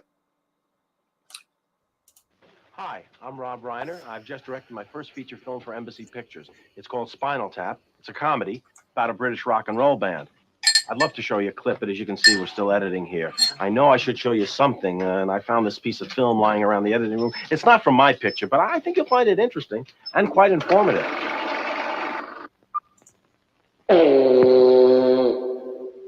The call of the Alpenhorn echoes across the Danskin Peninsula, part of Denmark's cheese belt, signaling to all those with nothing better to do the start of Scandinavia's happiest tradition, the Kjelgenfjorst, or Cheese Festival, or Jørgenvælk. Cross-country cheese rolling, requiring years of experience to handle these 100-pound wheels of Edam. The 4-century history of this challenging spectacle has seen only one serious accident, when a spectator was fatally crushed by a runaway Gouda. There are displays of amazing artistic skill, like cheese blowing. And just for laughs, an answer to the age-old question, are you putting cheese in your pants, or are you just glad to see me? The winner! And as the jubilant day fades into another suicide-filled Scandinavian evening, the festival goers crown the king and queen, truly the royalty of cheese. Now, you understand, my film is nothing like this. My film is a comedy. It's about rock and roll. There's no cheese. Well, you'll see for yourself. What do you think? Maybe I shouldn't have shown him the cheese thing. Don't worry about it. Right. Oh, that's funny. This is a top to what we use on stage, but it's very, very special because if you can see, the numbers all go to 11. Look, right across the board. 11, 11, and most of 11, the and then amps go up to 10. Exactly. Does that mean it's louder? Is it any louder? Well, it's one louder, isn't it? It's not 10. You see, most blokes, be playing at 10. You're on 10 here, all the way up, all the way up, all the way up. You're on 10 on your guitar. Where can you go from there? Where? I don't know. Nowhere, exactly. What we do is if we need that extra push over the cliff, you know what we do? Put it up to 11. 11, exactly. One louder. Why don't you just make 10 louder and make 10 be the top number and make that a little louder? These go to 11. Oh, that's great. You've created some beloved characters. Right. So let's go back to the talking about it. All right. So this is the sequel. Right. So the sequel is coming up. It's being made now. Right. So it starts filming. All right. So production has begun in New Orleans. It kind of reminds me of like Kiss. Like Kiss should just stop touring. Right. Now they're doing air guitar. They're like just ripping off fans. They should just stop, man. Which reminds me, I'm going to talk about like Anthrax after this, and about I'd almost forgotten about looking at Anthrax is looking at just doing 6 songs now because of the streaming, and stuff like that. So here we go. So writer Scott Colathon, and this is like what's that? 2 days ago. Today's the 14th. Yeah, 2 days ago. The eagerly awaited sequel to the 1984 movie. This is Spinal Tap. This is Spinal Tap has started filming in New Orleans, Louisiana. American independent film and television production company Castle Rock. Castle Rock does a lot of, I remember Castle Rock is one of those companies that does a lot of Stephen King related things. That's always thing like Castle Rock, because that's one place that you always has their things. I mean, bases of stories, right? Well, I might be wrong on that, but yeah. So, which was co-founded, oh, okay. So Castle Rock, here we go, learning something new. Castle Rock Entertainment was co-founded, which was co-founded by Spinal Tap director and actor Rob Reiner. Okay. It's confirmed to Planet Rock today, 11th March, that production recently commenced on the film. Rob Reiner is once again directing and starring as documentarian Marty DeBurgey, while Christopher Guest, Nigel Tufnell, and Michael McKean, David St. Hubbins, and Harry Shearer, Derek Smalls, all reprise their iconic roles as the legendary heavy metal band Spinal Tap. This film will feature big name cameos, music legends like Elton John, Paul McCartney, Questlove, don't know who Questlove is, Garth Brooks, and Trisha Yearwood. They should have some metalheads in there, like real metalheads, right?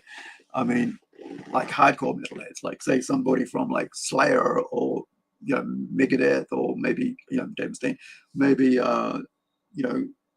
even some overseas bands like maybe Bloodywood, or even like the girls from what was it? Oh, I've forgotten now. The young girls metalheads. I can't remember the name of them, but you probably remember that straight away. So Guest, McKean, Rayner, and Shearer all conceived the sequel, which is after a 15-year hiatus, has England's loudest and most punctual band reuniting for one final concert. So yeah, that's gonna be cool. Let me bring up one of the songs from there so we can yeah. What do you guys think? Are you excited for this? Because I know this is like kind of a Gen X thing, right? Because it's from there. So and is it something that you as a Gen Xer would be looking forward to? Because it's kind of like that iconic sort of, like I said, I was only 11 years old, so it wasn't something that I watched as with my dad or something, but I've known about it for so long, right? And so I think it's such a, I mean, and like I said, I'm at what is like 59. I watched it, even though it came out like 81, 83. So let's have a listen to a bit of the stuff here, and then I will we'll go on to Anthrax and what Anthrax is all about.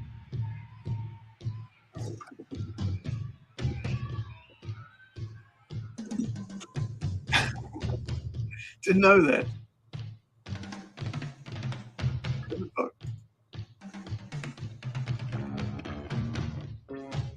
There you go.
I just realized that before going on to that, I should play this song, right?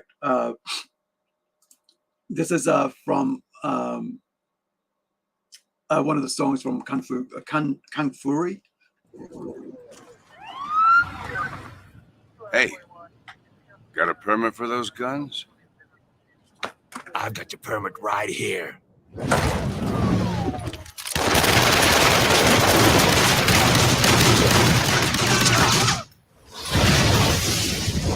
Permit denied.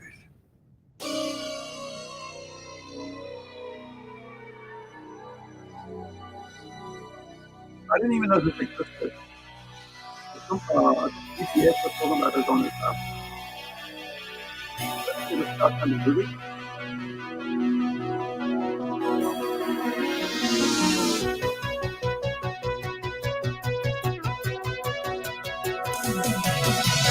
Dominoes falling right in the street. Maybe this time there's no retreat, there's no surrender. A devil is rising, a shadow from the past, feeding the flames with fire on the edge of fury. Out of time, running in and out of time. Hear the ticking of the countdown clocks tonight. Oh, thank you for that. Sorry. Yeah, that was very quick with them. Like, it was only like about a minute in, and we're already like, you know, they didn't like us. Okay. Yeah, thank you for that, Nugget. I really appreciate when you hit me up on that. Let me know what's going on. So here's the actual movie that's off because I was part of the trailer, right? So let's go and check it out. This is a trailer for Kung Fury, and like from what I, as Kevin said there, a movie. So here's the trailer for it. Hey, you got a permit for those guns? I've got your permit right here.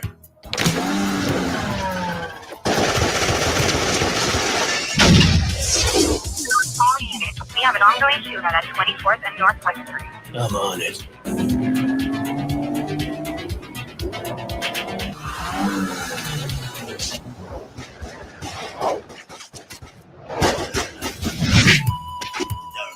He's a Kung Fu renegade cop. I don't want to hear it, Kung Fury. I've just been at City Hall. You just destroyed an entire city block, for Christ's sake. I quit. Now he must defeat the most evil Kung Fu master in the world, Adolf Hitler, aka Kung Fuer. Hitler.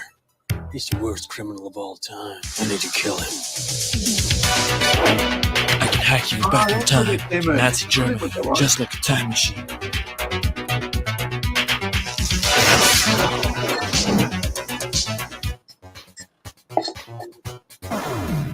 Oh no.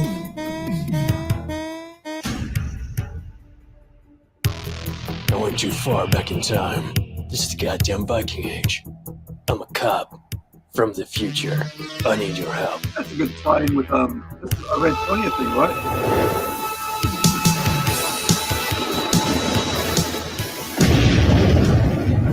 Cool.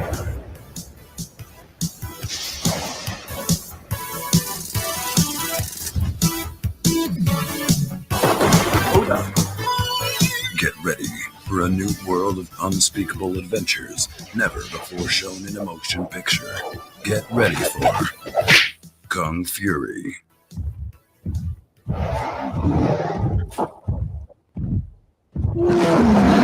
Dinosaurs as well. So here's the thing. Oh, took me back one. Go away from there. There we go. So this was 9 years ago, right? I wasn't, somebody, I guess, Russian put it up. That's why they had the Russian translations there.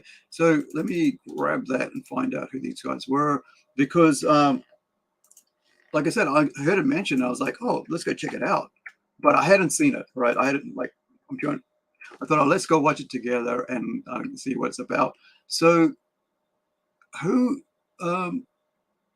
Laser Unicorns? I should have played that one instead because that's original. So, Laser Unicorns is is a group studio who put this together, and from what I understand is right, it was crowdfunding, so yeah, I think and there's supposed to be a new one coming out as well. I mean, like those Blood Machines, right? So I love to talk to these guys, have them on and talk about the whole process, because like I said, I like to talk to people in the pop culture scene, right? Film, music, documentaries, comics, novels, the whole shebang. And would love to talk to these guys. Hopefully we can set up an interview or something, but because I just love the whole idea of us being able to, look at, being able to enjoy other creative people doing creative things.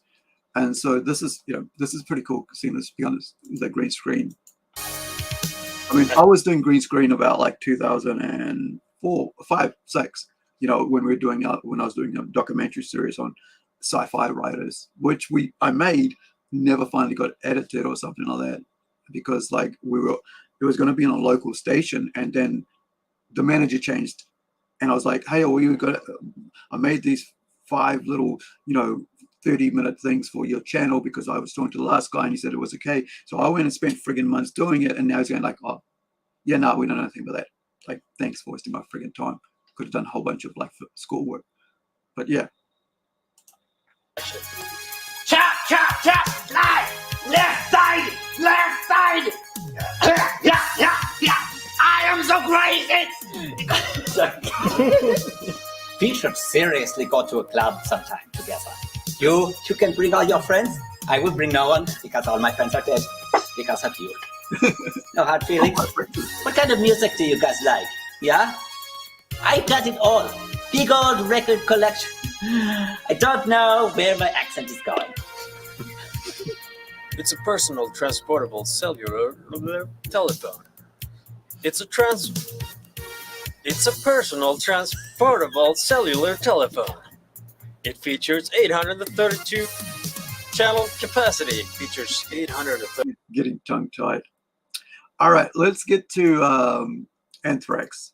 And this is quite important because this is about tech and how tech is changing what we're, how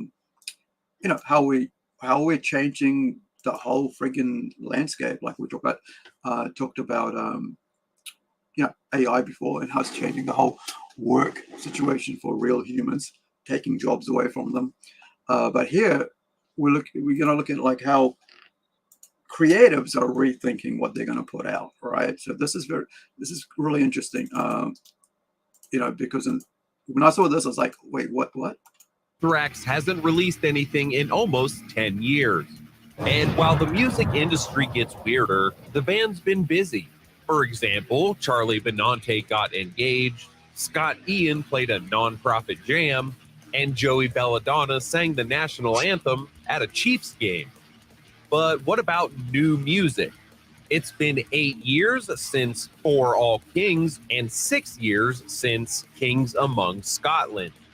In an interview with Metal Edge, members of Anthrax talked about their new album and opened an interesting debate. Streaming music on Spotify or Apple Music is the method that many choose today to play their heavy metal. However, these platforms are perhaps the culprit for lower attention. Here's the thing. I don't use Spotify. I don't have a membership on Spotify. The way I listen to it on my phone with the albums on there, the whole album, right? So I'm not one of these Spotify users who just listens to one song and from the band and next song from another band. I like to play, songs over and over again. I'll just go in and go, oh yeah, I'll have that one, and then play that, and then whatever mood I'm in, right? And I wake up every morning to, I shouldn't say morning, because usually it's sometimes in the middle of the night, sometimes in the middle of the day, because my whole friggin' clock is timed to whenever I get a message from people.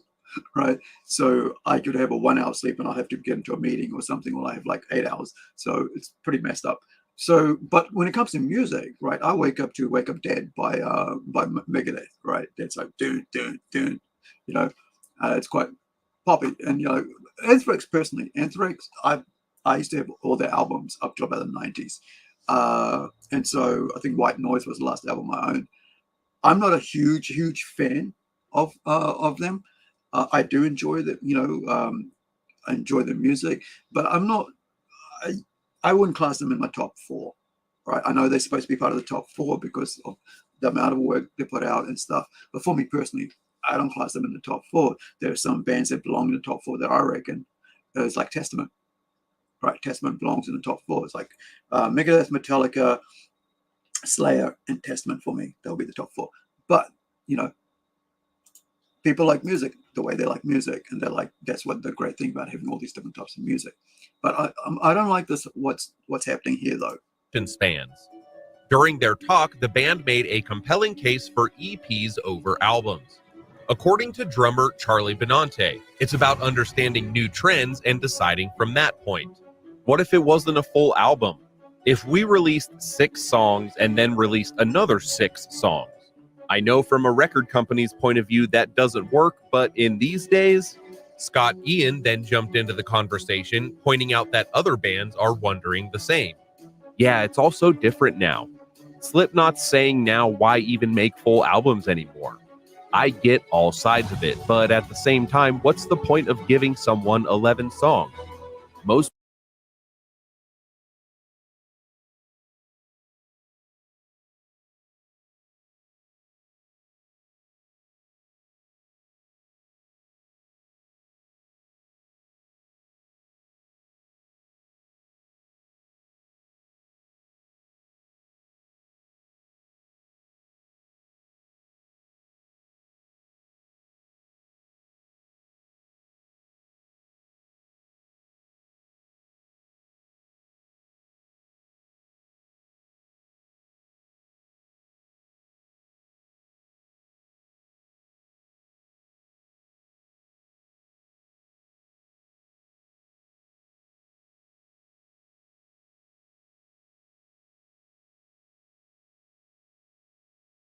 people don't listen to albums anymore.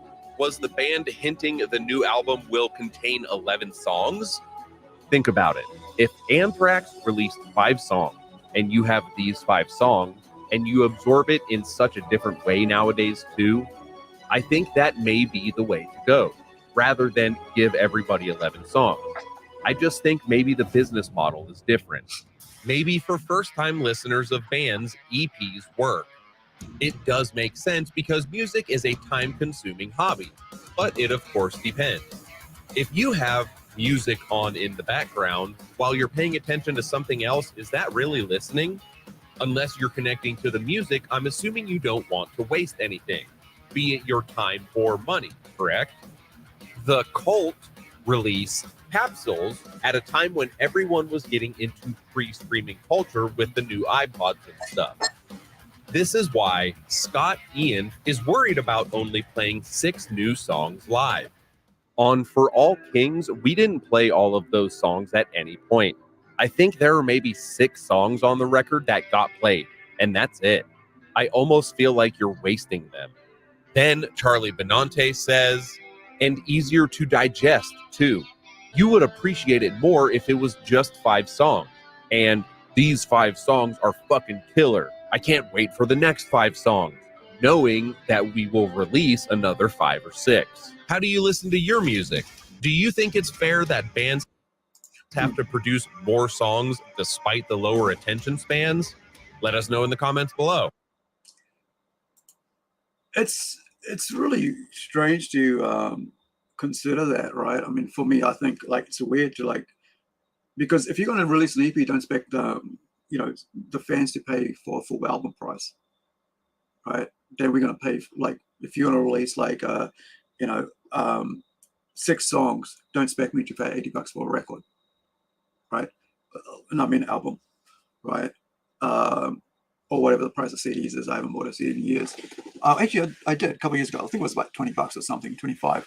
So if you're just doing an EP, you do realize that it's just as easy as doing a whole freaking album, right? Because it's still the entire record's there, the vinyl pieces there, the covers there, the artwork on that covers there. You're doing all the job of a full album, but you still want to do another 5 songs, which I guess from the band side of things, that's where the time comes in. But the recording and the actual final product, like we said, say when I'm releasing a comic, we've got like, we've got, where is it? We've got right now, we've got this out here for people to check out, which is a full, it's a complete comic book standalone. It's 28 pieces of actual full-on comic completed work in black and white. But recently, like, people have said, like, we'd love to do some artwork for you, and it's fan art and stuff. I want to do some more covers, and I'm like, well, I would like to show off those covers. So when we go to the Kickstarter, I would love to have those as pinups in the comics. So now it becomes more, right? I can give you the black and white, which let's say in this instant is a 6-song EP, which doesn't have the full thing, right? Which doesn't have, the color, doesn't have like the extra pinups, all that. But now I'm going to go to the print version, which is the vinyl, and now it's got more in it. And I think, if you're going to go digital, yeah, go do your 6 songs, that's fine. But if you're going to go to actual release it on hardcover, hard print, physical copy, I should say, as a physical media, then releases the whole 12 songs. Let us find out what we like about those songs. I think just putting out 6 is just an EP. Who wants to just listen to 6 songs? Really, I mean, I don't know, because the idea behind that is that when you're just listening to 6 songs, what you're kind of doing is you're going, I'll release half the album, but the actual final thing is going to be looking like an album. Like, you're only going to receive half. So, well, you're just training people to go to digital, right? You're not training people to go to physical. That's what, with this here, I was like, okay, we can release it black and white for digital. But when you go to physical, it has to be in color. It has to be the extra thing with like more pinups, more artists getting involved. And like, I'm watching all my, friends, new friends who are basically like, hey, look, I read it, I bought it. Yeah, I got that later. I figured that out once I came off it there. Ross, thank you, sir. Yeah, yeah. So when we, when everybody started going, hey, we'd like to be a part of this. Can I do this for you? Can I do that for you? Yeah, yeah. And I would like to show that as well, physically. I would like to put that in the book as a thank you to you, And so now the book is getting bigger. It's no longer 36 pages. So when we get to like go to Kickstarter at the end of, at the end of April, which is what I'm looking at doing now, it allows the new creative people to get involved in creating more things for it, and then getting their artwork shown. We've got, we've got artists who are working with us now won't have their books ready for another 4 or 5 months, but you get to see that beautiful art as a cover or as a pin-up in the book. And not only that, there are people that we don't even actually work with that are putting work in there, who I've known through, from this, from YouTube and then Facebook. And that's great, because I think doing it in print, they get to have a piece of their work in the physical book from the bottom of the world, right, from New Zealand. And it's just such a, but in saying that, please buy the black and white digital. It's cheap. Like, even people have said to me, it's very cheap and very cost effective to get a 28-page story, in the comic book with all the special things in it, which makes it 36, background, a bit of stuff that you've never seen that we just put in there because my artist said, hey, can I put this in there? Would you like to put that in there? And go, yeah, why not? So the link for this book, and I'm just finishing up here, right, for the night, is that it's in the chat. Please check it out. I'll really appreciate you backing it, because it just means that, gives us more money to work with. So I appreciate you. Thank you for hanging out with me for the last 2 hours. thank you for everything you guys bring to this, Ross and everybody who watches the interaction. Thank you for Kenny. Cheers for coming on today and checking us out. I'm not sure if you've been a long-time subscriber, but thank you for subscribing. Hopefully you subscribe. And everybody who has seen this for the first time, visiting for the first time, let people know, what we're about. The main thing I want to let you guys know that you should promote for us is the interviews coming up. I really love talking to people about their creative things, and I hope that you get something out of it. So wherever you are, be well, be safe, and if you've got a loved one close by, whoever it is, give them a hug and a kiss. Let them know that you care. And if they're not close by, get on social media, get on your phone, give them a call or something, just to let them know that you do care and are thinking about them, because you never know. You never know who needs that right now. And so wherever you are, be safe. We'll see you tomorrow. I have an interview, or a conversation piece, I should say. We have a conversation with L.P from, let me just bring this up here so it's finishing. You guys can see that. We have, here we go. We have L.P tomorrow from Nairobi Comics in a conversation about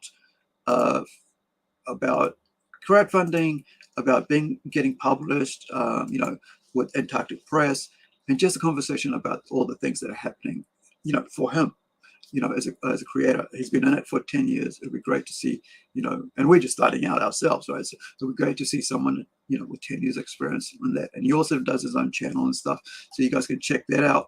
I think he was live streaming earlier, but wherever you are, I really appreciate you guys, and please like, share, subscribe, as I say. Thank you for everything, and wherever you are, from the bottom of my heart, thank you. We'll catch you tomorrow or whenever, but have a good day, have a good evening, have a good week. Ka kite anō.